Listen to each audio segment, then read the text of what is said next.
వెంటనే కాలువ వెంటనే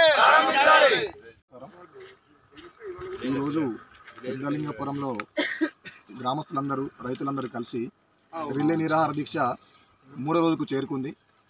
ఈ నిరాహార దీక్ష ఏదైతే ఉందో పెండింగ్ వర్క్లు 11/6 సంబంధించిన పెండింగ్ వర్క్లు పూర్తి అవడానికి గాను వీళ్ళు రిలే నిరాహార దీక్ష చేయడం జరుగుతుంది. ఈరోజు 3వ రోజుకు చేరుకుంది.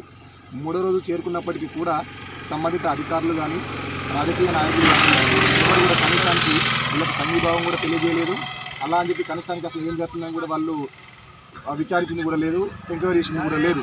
కాబట్టి పార్టీలకు అతీతంగా అందరూ కూడా చొరవ తీసుకొని ఈ పెండింగ్ వర్క్ ఏదైతే పెండింగ్ వర్క్ ఉందో దాదాపు 18 కిలోమీటర్ల పెండింగ్ వర్క్, 18 కిలోమీటర్ల కెనాల్ వర్క్లో ఓన్లీ పెండింగ్ వర్క్ మిగిలింది మాత్రం 2 కిలోమీటర్లు మాత్రం పెండింగ్ వర్క్ ఉంది. ఆ 2 కిలోమీటర్ల వరకు పెండింగ్ క్లియర్ చేస్తే ఇల్లంతకొండ మండలంలో 4 గ్రామాలు, తంగనపల్లి మండలంలో 8 గ్రామాలు, దాదాపుగా 12 గ్రామాలలో 9,500 ఎకరాల సాగు భూమి ఉంది. సో ఇప్పటివరకు చాలా వరకు కూడా దాదాపు 60% వరకు కూడా 62%, 70% వరకు కూడా మొత్తం ఎండిపోయింది. ఎందుకంటే నీటి కొరత వల్ల. సో ప్రతి ఒక్క సంబంధిత అధికారి కానీ కొంచెం చొరవ తీసుకొని మాకు రైతులందరికీ న్యాయం చేయవలసిందిగా విజ్ఞప్తి చేస్తున్నాం.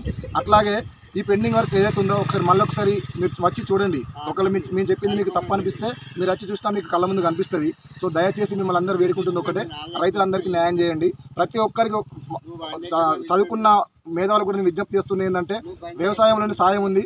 సో సాయం చేసే రైతు ఇప్పుడు కష్టాల్లో ఉన్నాడు. ప్రతి ఒక్కరు నేను రైతును కాదు కదా, నాకు సంబంధం లేదు కదా అని కాకుండా ప్రతి ఒక్కరు అన్నం తింటున్న ప్రతి ఒక్కరు కూడా వ్యవసాయం చేస్తున్న రైతుకు సాయంగా ఉండాలి. కడుపు నిండా తిన్న తర్వాత అన్నదాత సుఖీభావ అంటాం, కానీ ఆ అన్నాన్ని వండించే రైతన్న సుఖంగా లేడన్న.